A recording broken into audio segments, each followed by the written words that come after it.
Selamat sore rekan-rekan yang terkasih dalam Yesus Kristus. Kembali kita bertemu untuk sama-sama membaca dan merenungkan firman Tuhan.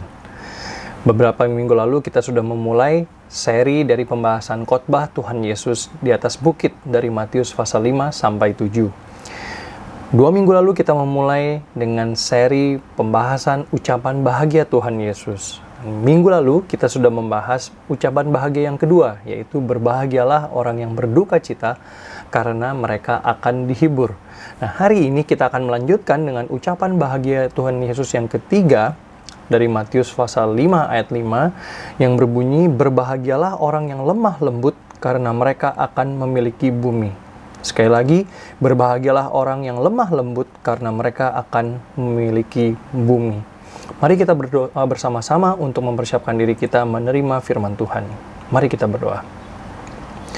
Bapa di dalam surga, berbicaralah kepada kami ya Tuhan di waktu yang singkat ini supaya kami boleh mendengar dan mengerti apa yang menjadi isi hati Tuhan, khususnya dari ucapan bahagia Tuhan Yesus, apa yang menjadi janji-Mu bagi orang-orang yang mengikut Engkau, bagi anak-anak-Mu di dunia ini ya Tuhan.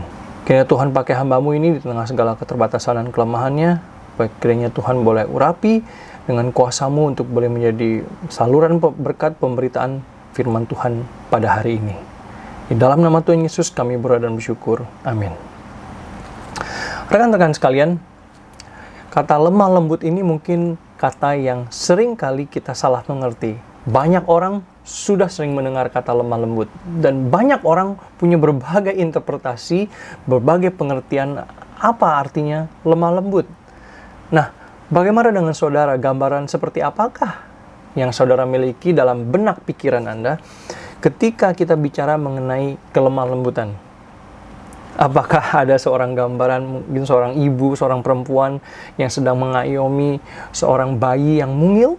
Atau mungkin seorang istri yang sedang menghibur suaminya yang sedang marah atau kesal atau kecapean pulang dari kerja?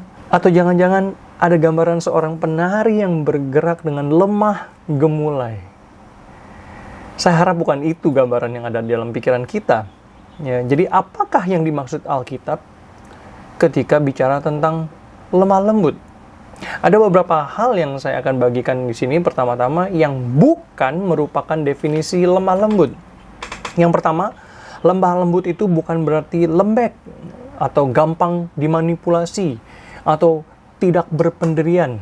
Ya, apapun yang terjadi ya sudah, harus terima dengan lapang dada, nggak usah melawan, nggak usah komplain, mengeluh, ikuti saja apa kata orang, ikuti saja apa kata pemimpin di dunia ini, pemerintah di dunia ini. Ya, kita ikut saja. Ya, nggak usah kita terlalu banyak komplain. Ya, apakah benar demikian? Nah, saya mau bersama-sama kita melihat satu bagian dari firman Tuhan, yaitu satu kejadian di dalam pelayanan Tuhan Yesus selama di dunia ini, yaitu ketika Ia membersihkan bait Allah. Kita lihat sama-sama dari Yohanes pasal 2 ayat 13 sampai 16. Jadi pada waktu itu Tuhan Yesus datang ke Yerusalem untuk merayakan hari raya Paskah.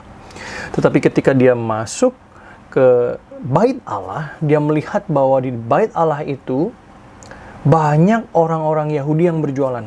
Di mana mereka berjualan? Alkitab sebutkan di pelataran bagi orang-orang bukan Yahudi.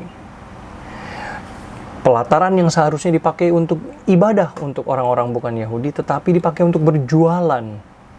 Dan melihat hal itu, Tuhan Yesus marah.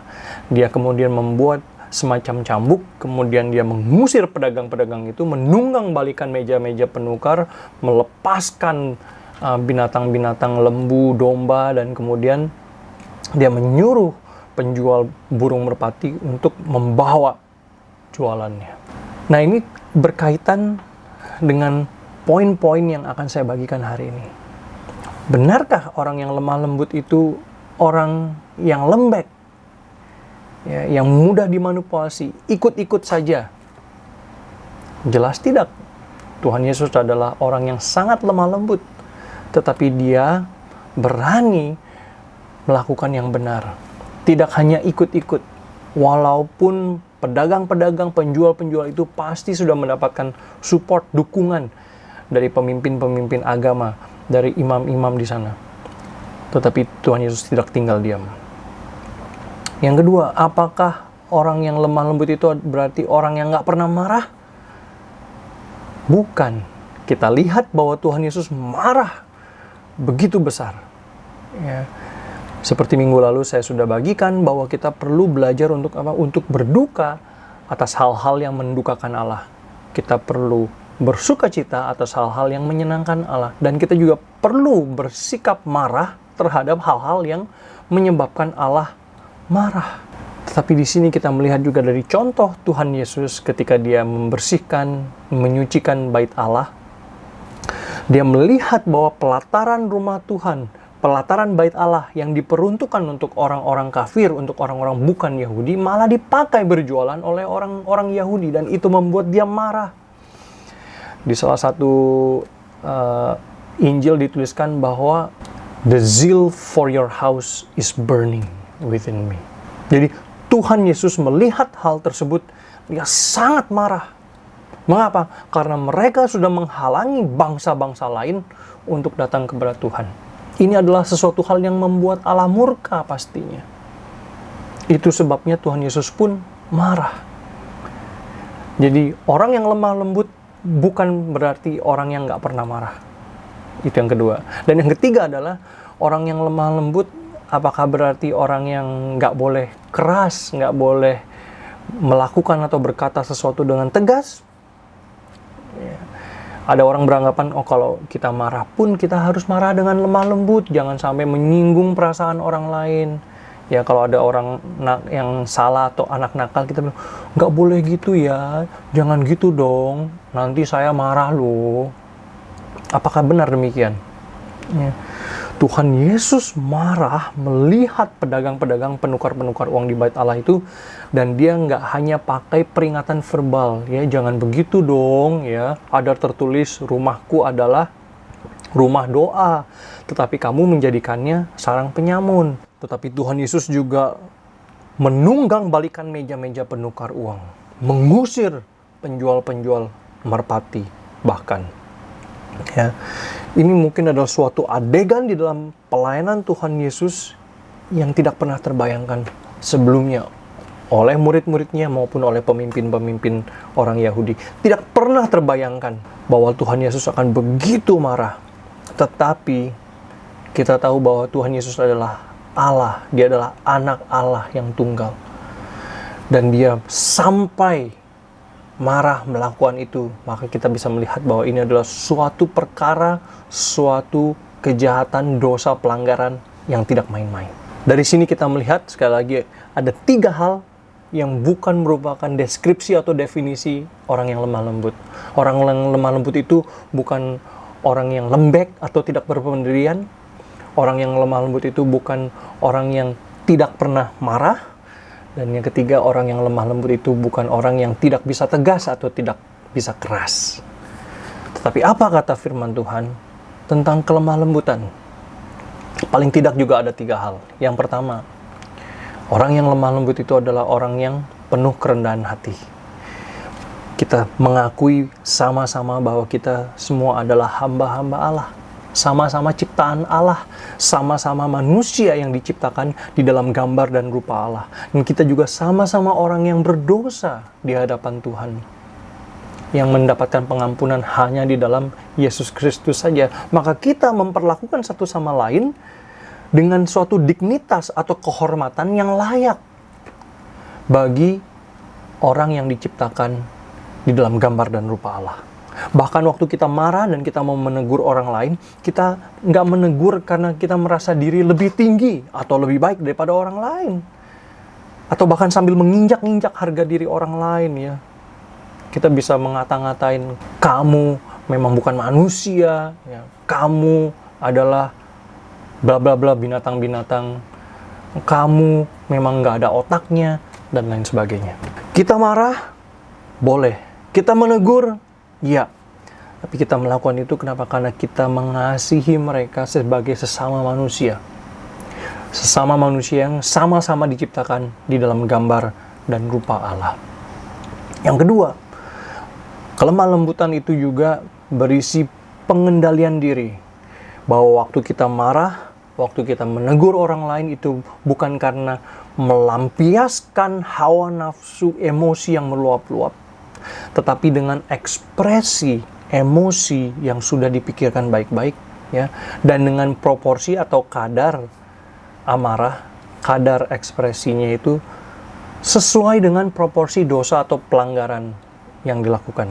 Jadi kalau kesalahannya kecil, maka teguran atau hukumannya pun juga harus bisa lunak sedikit. Ya, tetapi kalau kesalahannya, pelanggarannya itu sudah besar dan diulang-ulang, maka hukuman, tegurannya juga harus keras. Jadi ada proporsinya dan ada pengendalian dirinya. Ya, nggak sembarangan meluap-luap. Dan yang terakhir, karakteristik lemah lembut di Alkitab itu adalah penuh dengan kesabaran dan belas kasihan. Waktu Tuhan Yesus menyucikan bait Allah, dia begitu marah besar, tetapi dia bisa menyatakan belas kasihannya. Perhatikan apa yang Tuhan Yesus lakukan kepada pedagang-pedagang merpati. Ya. Pertama kita lihat bahwa merpati itu biasa dijual kepada orang-orang miskin yang nggak punya cukup uang untuk membeli domba atau lembu. Dan kedua, kalau Tuhan melepaskan lembu dan domba, masih bisa dikejar, masih bisa ditangkap. Tetapi kalau Tuhan Yesus melepaskan merpati-merpati itu, hampir tidak mungkin menangkap semua merpati-merpati tersebut. Sehingga Tuhan berbelas kasihan. Dan Tuhan memberikan teguran secara verbal kepada pedagang-pedagang merpati tersebut. Tuhan Yesus penuh dengan belas kasihan dan juga kesabaran. Emosinya tidak meluap-luap begitu saja. Dan emosinya juga diekspresikan dengan penuh belas kasihan.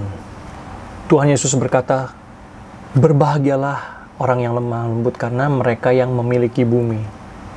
Apa kaitannya ya antara lemah lembut dengan memiliki bumi?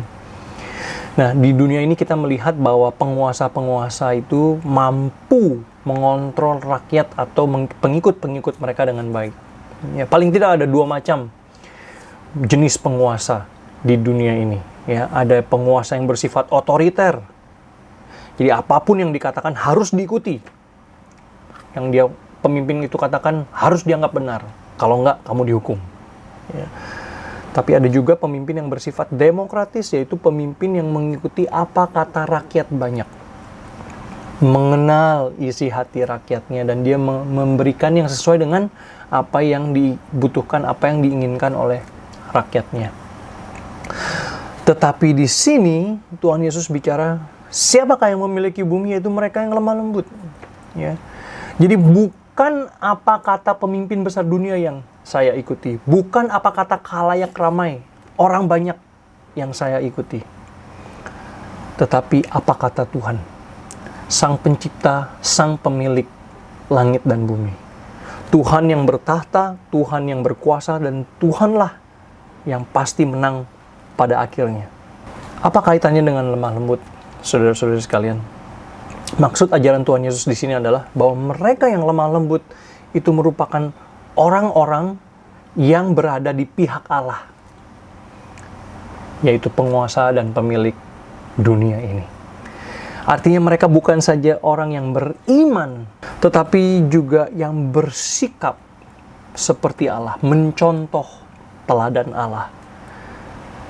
Berduka atas hal-hal yang mendukakan Allah, bersuka cita atas hal-hal yang menyenangkan Allah, marah atas hal-hal yang membuat Allah murka. Jadi mereka yang lemah lembut adalah pemilik bumi ini. Kenapa? Karena mereka adalah anak-anak Allah. Sama seperti anak-anak di dunia ini, anak-anak pasti ada kemiripan dengan orang tuanya. Entah itu mukanya, entah itu tabiatnya, sifatnya, ada kemiripan. Dengan demikian juga dengan anak-anak Allah. Anak-anak Allah juga punya kemiripan dengan Allah. Dalam sifatnya, dalam tabiatnya, dalam karakternya. Kita perlu terus-menerus diubahkan sesuai dengan gambaran Yesus Kristus, anak Allah yang hidup. Sudahkah kita hidup sesuai dengan gambaran Allah di dalam Yesus Kristus? Apakah orang-orang dunia ini bisa mengenali bahwa kita sungguh-sungguh adalah anak-anak Allah? Ataukah orang dunia melihat hidup kita dan ternyata kita nggak ada bedanya dengan dunia ini? Dan kiranya ucapan bahagia yang ketiga ini mengingatkan kita sekalian bahwa kita dipanggil menjadi anak-anak Allah, dan kita dipanggil untuk menjadi saksi atas karakter sifat Allah yang benar. Tuhan memberkati.